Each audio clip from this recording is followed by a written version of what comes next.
Great, thanks so much for having me here today. And I'm really excited to talk with you a little bit about cover cropping for forage systems.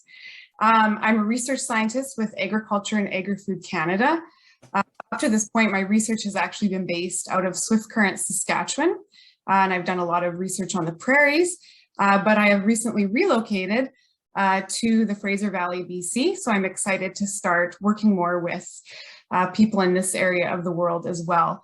So just before I start, I just want to acknowledge that a lot of this research has taken place on Treaty 4 land, which is the ancestral home of the Naheo, Cree, Saulteaux, Dakota, Lakota, Nakota, and formerly Blackfoot peoples.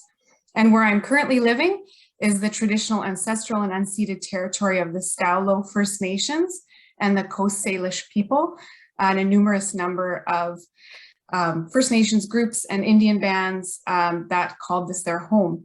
And I recognize the past harms that have been done, and I am moving forward with a spirit of reconciliation and collaboration as well.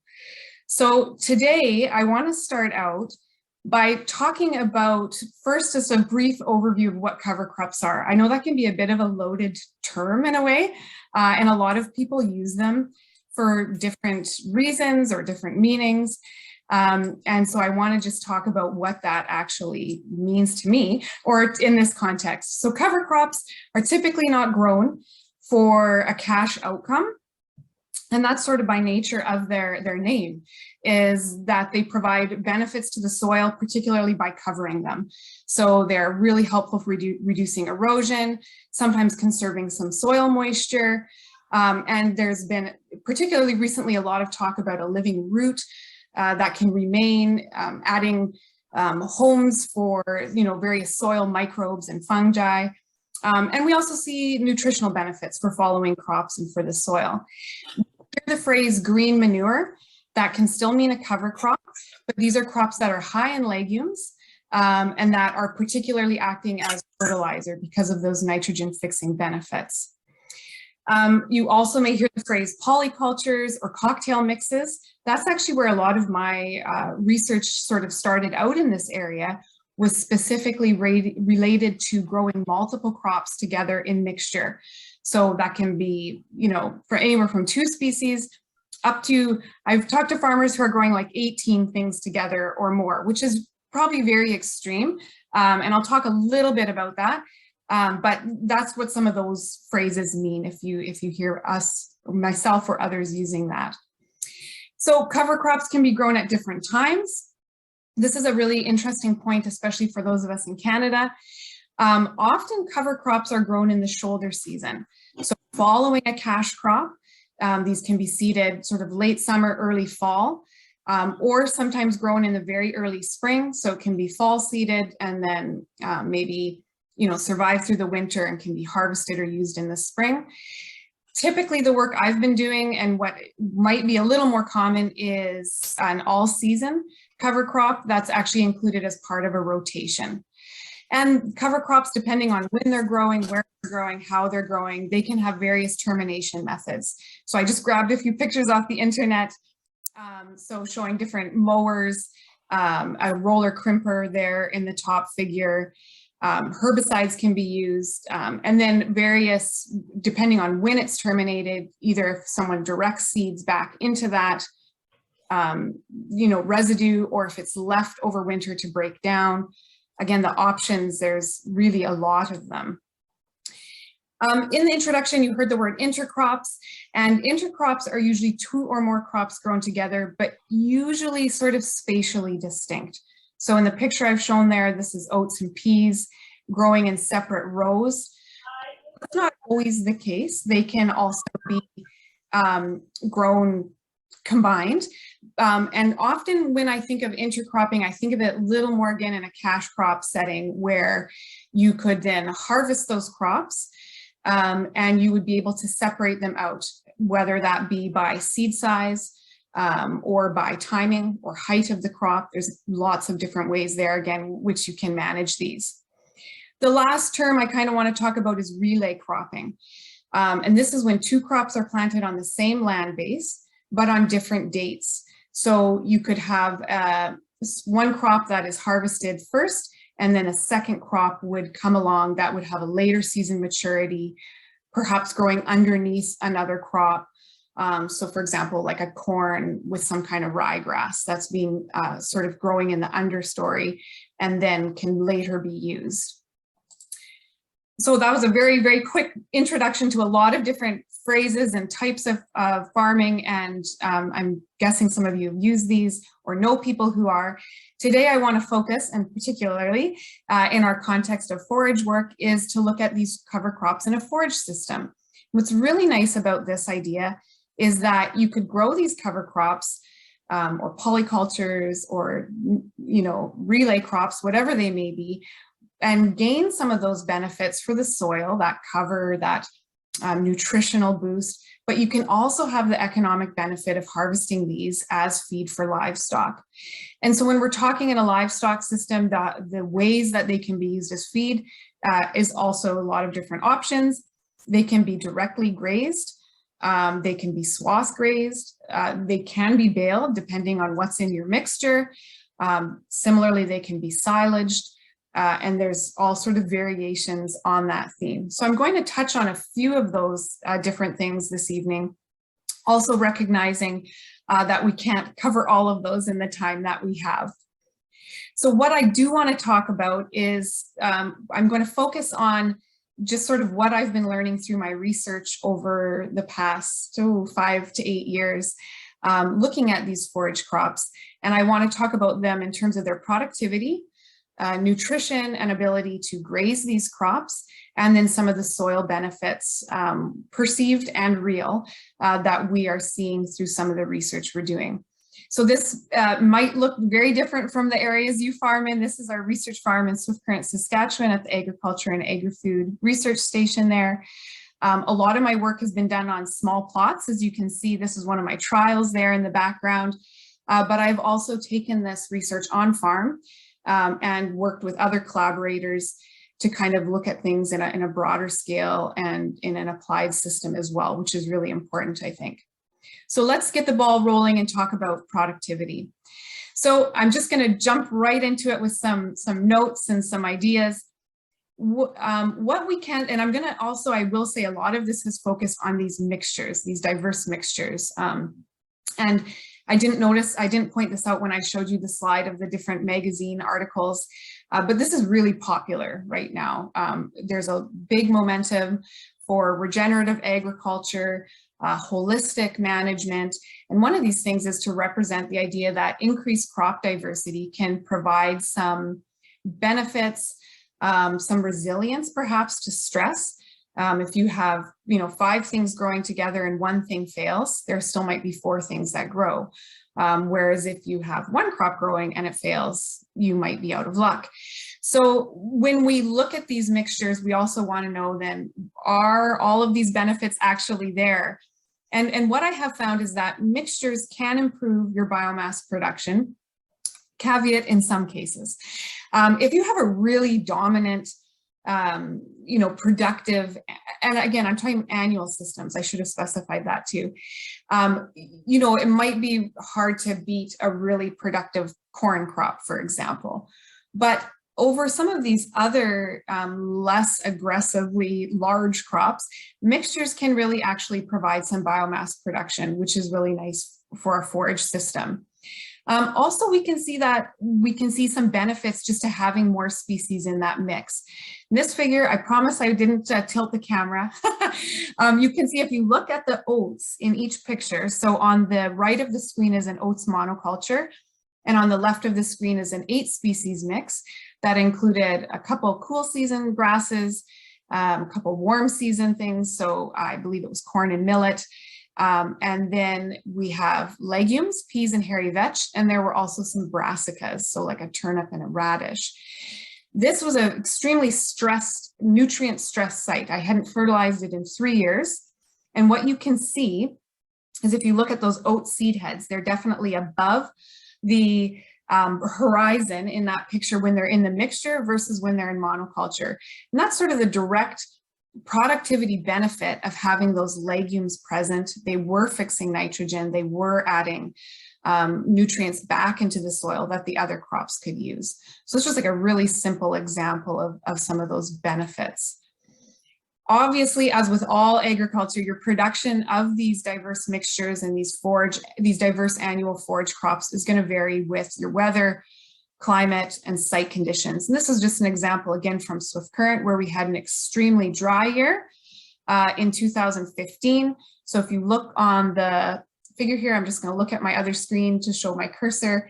The solid black line is 2016, which was a high moisture year.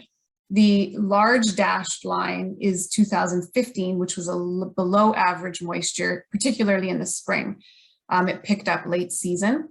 And then the dotted line in gray is the average moisture over 40 years. So you can see the production is hugely different just based on moisture, right? So it almost doubled when we had a wet year. And I point this out also just to, I don't have a slide, but even local site conditions. So farmers I know that have grown this on a variable terrain will find, very low production on the hilltops, higher production in the valleys and lower areas where there's more moisture. And so that's typical of all crops. But again, with these diverse ones, you're going to see it differently depending on the needs of those different crops you have. In terms of production, there's also different options for late season grazing. And I know this is something that's front of mind for a lot of producers. These diverse annual mixtures have been tried with swath grazing. Some attempts for shoulder season cover crops, if you have the right growing season, there's a potential to seed sort of later in the summer and get a small growth before those cold temperatures set in, and relay cropping, not necessarily even with diverse mixtures, as I mentioned, the example with like corn and a ryegrass, where there's this underlying warm season grass that's really going to pick up and grow as the season goes on. The images here I snagged from Bart Lardner and Alan Iwasa, who's so Bart's at U of S and Alan's at AEFC, and then a student, Jacqueline Taves. And they did a swath grazing trial. And just the short end of those results were that animal performance was similar on this swath grazing trial compared to other fall grazing strategies in the Saskatoon area, which is higher moisture. Swift Current, which is semi-arid, there was very poor crop growth in season, resulting in smaller swaths and poorer animal performance. So again, things to consider. And then just quickly about seeding considerations. We could talk about this probably for a whole hour. One caveat or just sort of warning I always say is that the crops recommended by seed companies are not necessarily suited for your local conditions. So some seed companies have like a ready-made blend, annual forage mix, or, maybe targeted towards a specific outcome. In theory, they're really great, but depending on where you live and what your conditions are, some of those crops just don't grow well.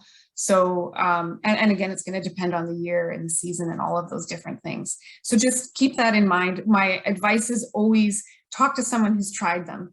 So if you have a neighbor who's maybe tried some of these, ask them, hey, did you grow kale? Did it grow on your farm? Have you tried sorghum? Some of these things you just may have not had an opportunity to try or see before. There is a definite challenge of seeding crops with different seed sizes and seeding depths. That can be very big issue and also not so big, depending on the year and on the soil conditions. With a lot of my research, I've actually seeded everything at like an intermediate 3/4 inch seeding depth, which is really kind of too shallow for big things like corn and peas, and it's really too deep for small things like millet. And radish is the other one in the picture there, is sort of, medium sized and could cause some issues depending on the depth. But I've seen tons of creative ways. So some farmers will do multiple passes, do large seeds, then small seeds. Some will use the fertilizer side banding chute on their seeder to send the small seeded things down. And then some people have rigged up really neat you know, systems with different seed boxes and different depths depending on how it drops out of their seed drill.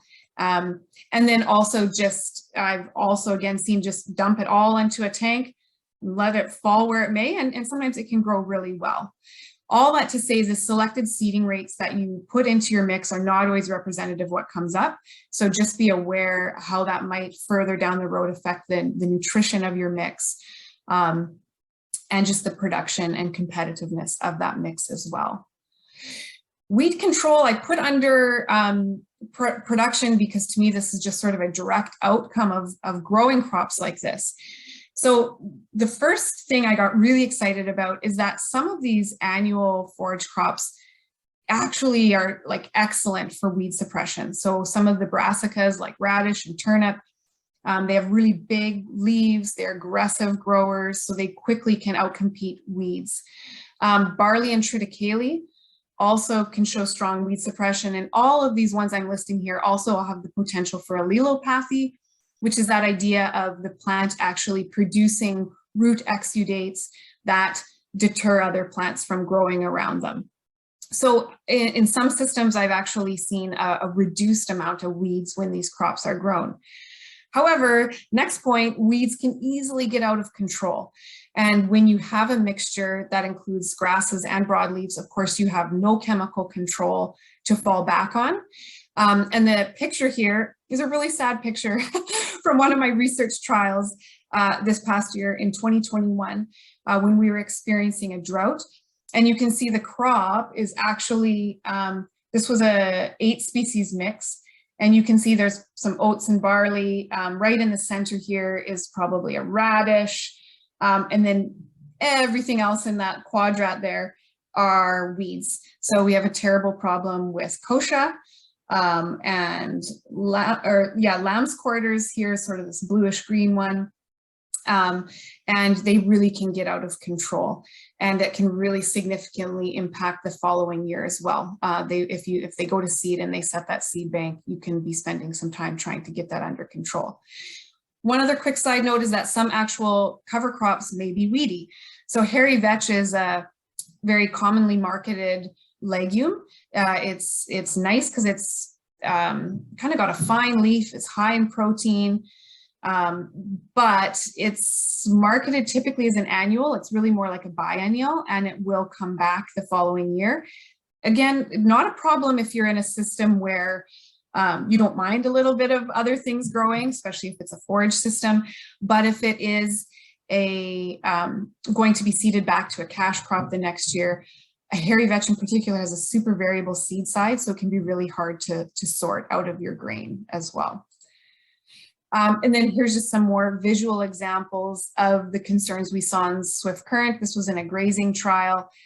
The cattle quickly grazed the little bit that they found, and pretty much everything else you're seeing here is kochia. And this is a really, really dire situation that hopefully we don't see too often, but just as a note of caution, or just an actual experience that we've had. So I'm going to jump into some comments on nutrition now from the forage side. So similar to the production, when we can actually improve or maintain, or sometimes it might not be quite as good, the same thing can be said for nutrition. You can maintain and improve forage nutrition compared to specific monocultures, depending on what you're including in that mix. So by improvement, I'm talking about higher protein and lower fiber. In the image there, I've just put circles around the peas, the hairy vetch, and one of the brassicas there, which are highly digestible and high in protein. That also has to be taken into consideration, of course, because you will want some roughage in your mix. And that's where it's nice to have some of your standard, barley and oats included in there. This is an example of results. The little arrows there on the right is just showing the shift in these different nutrients in our mixtures as compared to the monocultures. And this was compared to a monoculture of oats. And this was a test we ran in Brandon, Manitoba, and in Swift Current, Saskatchewan, in partnership with the Manitoba Beef and Forage Initiative. So I just want to give a little shout out to them. And what you can see here is there is some considerable shifts, even in things like calcium and copper. And that is, I put in there, get a feed test, depending on what type of cattle you have, if they're pregnant or lactating. Obviously, these things are going to be important to monitor to make sure they're in the proportion that you're expecting. And a really big note is that brassicas actually can have toxic levels of nitrate and sulfur. So this is a figure I snagged from Alan Iwasa, my collaborator in Swift Current. And the red line, I know it's small, don't worry about all the details, but the red line is the safe level for nitrates and the blue line is the safe level for sulfur. And these are just some various brassicas that the nitrates are shown there in the gray bar, sulfur in the black bar. And you can see a lot of them are above that acceptable level. So I right away say never graze these things in monoculture. And with that said, we've never experienced any issues with toxicity when we have them in a mix, in a suitable ratio. Where it might become more of a concern is that brassicas regrow following grazing, and they are also frost tolerant. So if you put them out, your livestock out in a system or season when there might be more brassicas than you originally expected, that could be a point of concern. So you can see here in this picture, it's snowy, but we've got these still green leaves kind of poking through the snow. So that's something to keep in mind. Another thing is just basic palatability. So animals can really show a strong dislike for new crops. So in our trials in Swift Current, we have a herd of yearling steers. And when they moved on to this research trial in the pictures, they had come off, more of a hay type system with, I think it was a brome grass, maybe with some alfalfa or sainfoin in it. And they really did not know what to do with the different, they didn't like the peas and they really didn't like the brassicas. So in this trial, this is on August 6th, just make sure my cursor's on the right screen. And you can see they picked everything over. They're just looking really, the steer is like, why am I here? And there's all these nice green brassicas and they would not eat them. And to be honest, in this research trial, we panicked and I think we had 10 animals on this one paddock, and we dropped it right down to 3 because we just felt they were losing weight and we were getting worried. However, those 3 animals that stayed on the trial, after they got used to it, they actually started gaining weight like very steadily. And if you notice in September, when we look at this area, it's much more evenly grazed. So we actually opened up a series of paddocks over time. And they got to September, they grazed the whole thing very evenly. And you can see in the picture there, this is going back to that first section. This is showing that brassica regrowth. So again, it was very lush, very green.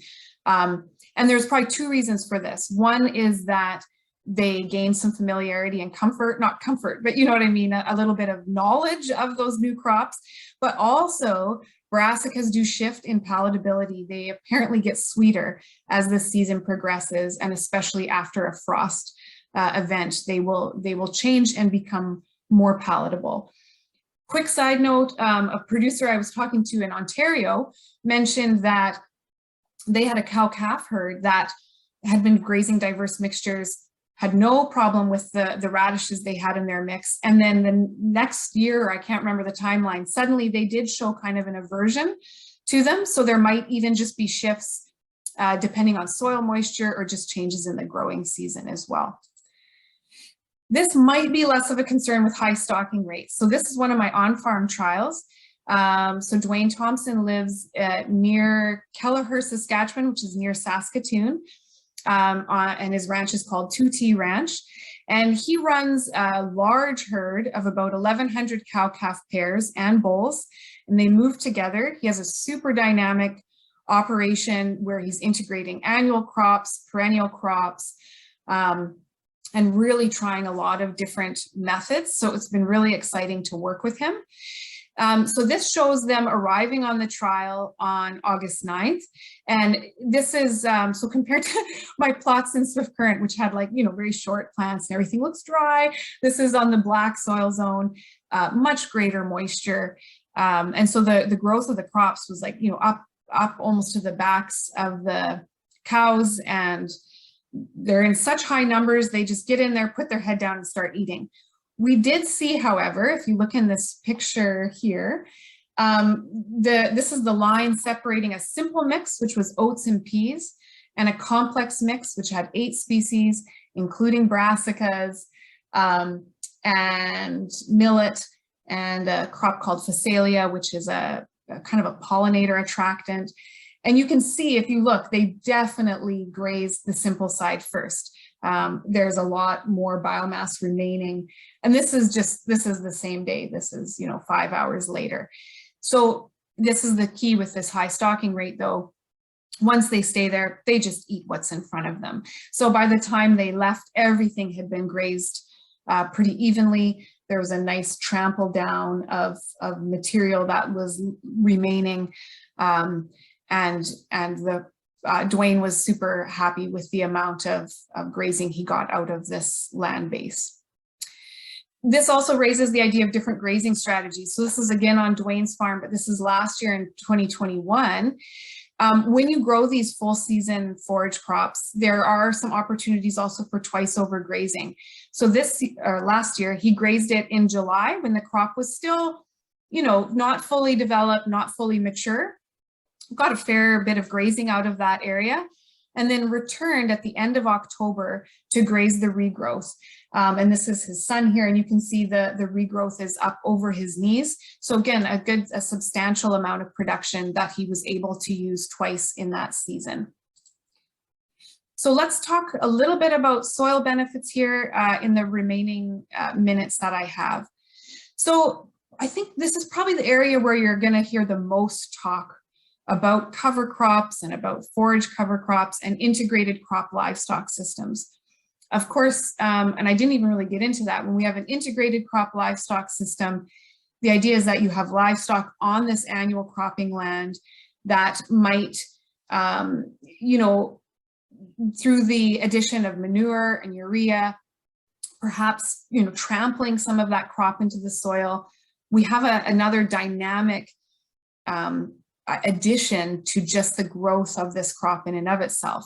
And so even just the crop alone, there's suggested to have increased soil nutrients, especially things like nitrogen if you have legumes that are fixing nitrogen, increased carbon sequestration, increased soil organic matter, improved and increased water infiltration. So one of the key points of growing things like radishes and turnips is that they have a nice big root which can break down through hard soil layers. As it decomposes, it leaves, it's almost like a loofah or a sponge. You can actually the next year find like this sort of husk of a root that again makes a nice easy water infiltration location.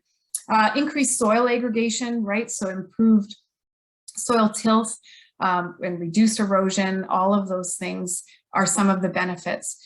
So I'm looking at several of these factors in a couple different studies, and these things do take time to acquire, and I can't talk about all of them, but I want to highlight one experiment that I did to kind of look at management practices of some of these diverse mixes. So when I often talk about these crops, people ask, well, what should I grow? What should be in my mix? And then often it's, well, am I supposed to fertilize that or not? Do I need to? I mean, if it has legumes, it should be fixing nitrogen. And then also, how much residue do you leave behind? So in a grazing system, how far do you graze that? If it's a true cover crop, do you want to leave all of it, or could you bale half of it and get some feed benefit out of it? So that's what this trial was to look at, and I'll highlight some of the soil data from it.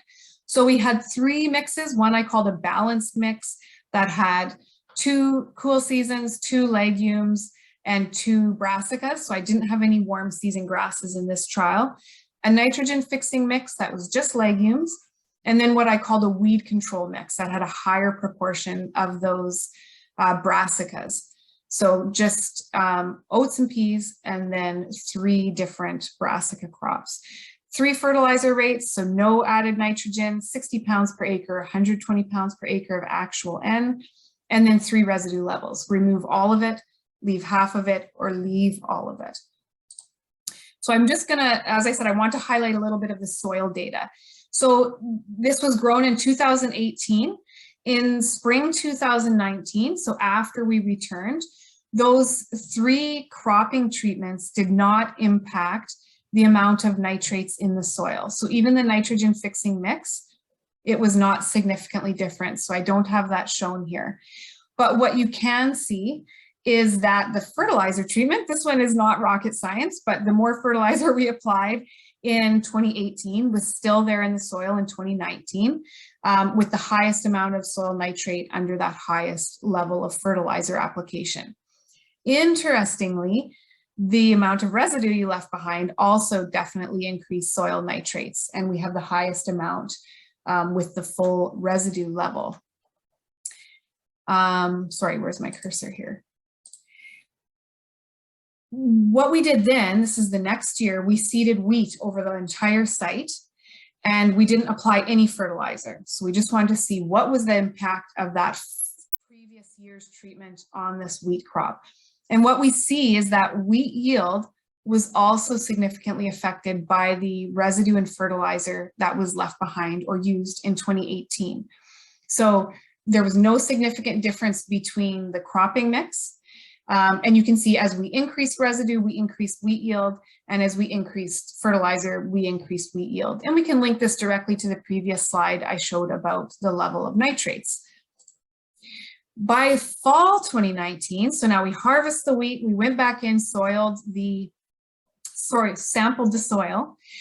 And what's interesting now is, I don't have this shown, but soil nitrate was still correlated with residue, but now it was actually correlated with that previous crop.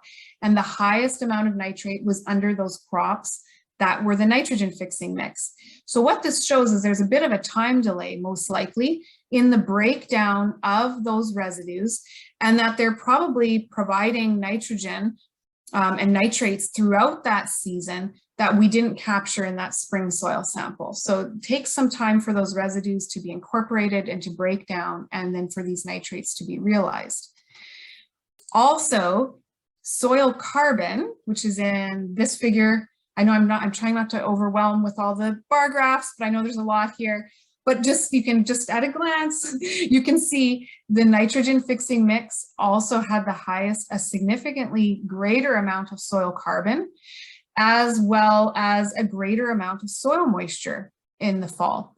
So soil moisture, without getting into all of the details, can be a tricky balance with cover crops, because especially if you're relay cropping or doing a shoulder season cover crop, in some ways these crops can be really good for moisture capture, but as they grow, they are also going to be using soil moisture. So there's kind of a balance there depending on the season.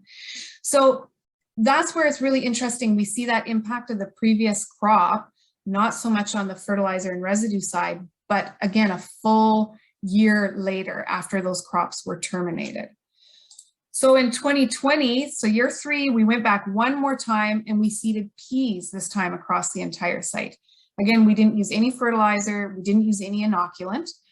And this time, the only thing that affected pea yield was the crop that was seeded 2 years previously. So we're still seeing kind of a legacy effect of what was seeded 2 years previously. And in this case, at a detriment. It was the nitrogen fixing mix that had the lowest pea yield 2 years later. And this can be explained by pathogen buildup, and this highlights really the importance of crop rotation, right? And we know that you don't want to grow legumes too close together, and we can see that's still a factor even when we have a more, a staggered system in there. 2 years between the nitrogen fixing legume only mix still negatively impacted that pea yield. And also interestingly, by fall of 2020, when we went back and soil sampled again, any of those differences between soil nutrients or, the carbon, the nitrates, none of those levels were different anymore. So any of that effect from 2018 that we still saw in 2019 was gone by 2020. And that could be different for different systems. We're talking, again, this is a semi-arid region of Saskatchewan, but I do think it bears mentioning that where you might see some benefits, they're not necessarily long-term, and that we also like to say this isn't a silver bullet. Like, these mixtures aren't going to solve all of your fertility issues in one go. So there's things that you can see some positives, but also with the caveat that they might be small and they might be short-lived. So with that, I hope I'm staying roughly on time. I'm going to wrap up with some final thoughts. So as with all farming practices, production potential is going to be limited by climate, weather, and site conditions. So in a bad year, and I should say, as I mentioned earlier, with resilience, if you have more things growing together, the chances that something can bounce back and do well is still a reality. But in a really bad situation, for example, what we experienced over the prairies with the drought of the last few years, it's going to be a very difficult system to work in. And that leads to a lot of management considerations. So there's a lot of risks that can be involved, particularly with weeds. Some of those nutritional factors that I mentioned for toxicity. I didn't even mention hairy vetch. There are potential toxicity concerns as well. Again, I think when it's in mixture, you're not going to encounter that type of a concern, but they are things that you should be aware of when you go into it. And for all of these reasons, I say, talk with other people who are trying these methods in your area. Consider starting small. Try it in, a corner of your land. Maybe that already has some issues or things that you want to try and improve, and see how it grows, see how it works. And if you're in a livestock setting, see how they actually feed and can benefit from this type of a system. So I know I've covered a lot of different things, but hopefully that's given you some food for thought and maybe stimulated some good conversation and discussion as well. So before I conclude, I just want to, of course, thank the people who helped me. I have two technical staff, Dustin Ostrander and Brian Walker, who really are on the ground collecting all this data for me. And of course, other staff and many students who are in this picture with me here. It's really nice to have them learning about these practices and also, of course, assisting us. And then I mentioned some of the collaborators, Alan and Bart and Aklilu. There's many others. And then in this presentation, I definitely highlighted Dwayne Thompson. And some of my funders are listed at the bottom there, and we partner with Manitoba Beef and Forage initiatives. And yeah, excited to do more research along these lines down the road. And I look forward to hearing from people like you and to see what you're doing. So with that, I'll say thank you. If you have questions, my email address is there, and please reach out at any time. I'm always happy to talk. Thank you.